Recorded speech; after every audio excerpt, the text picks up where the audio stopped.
Hello everyone, welcome to my channel. My name is Rashi Goel and in this video we are going to simplify when 30 plus 70 minus 30 plus 40 minus 10 is given. So as we can see, there are two signs in this question. So the question arises that from where we start solving. So according to BODMAS rule, when addition and subtraction sign are given, first we have to solve the addition sign. So let's start. So first, the addition sign in between 30 and 70.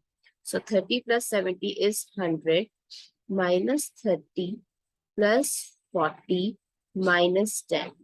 Now the addition sign is between 30 and 40, but there is a negative sign before 30. So we have to together solve 140.